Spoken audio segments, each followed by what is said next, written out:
If part one was about who I became, part two is about where I came from. Because none of this started with inheritance. It started with family. I grew up in church. My mother went every day. Faith wasn't something we practiced on Sundays. It was our entire life. My father wasn't present. He lived in Haiti.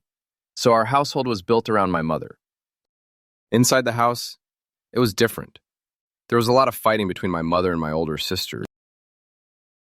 My sister wanted freedom.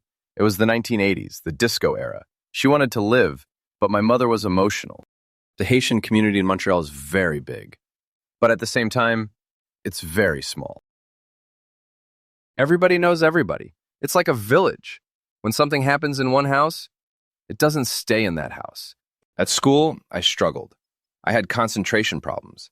I was the only black student in a school of more than 500.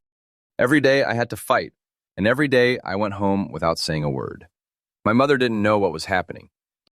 Then one day, something happened that changed our lives forever. My older sister became pregnant. She was only 16. The news spread through the community like powder. The phone in the house wouldn't stop ringing. People weren't calling to help, they were calling to confirm. We came from a strict church family. In that environment, a teenage girl couldn't be pregnant outside of marriage. It wasn't just about faith, it was about reputation. My mother felt she had to save face. She forced my sister's boyfriend to marry her. There was no discussion. It was either marriage or consequences.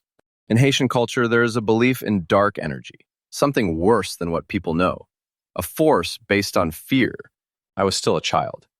But I learned that day that family decisions aren't always about love. Sometimes they're about fear. In part 3, I'll talk about how these dynamics followed us into adulthood. This is part 2 of my story.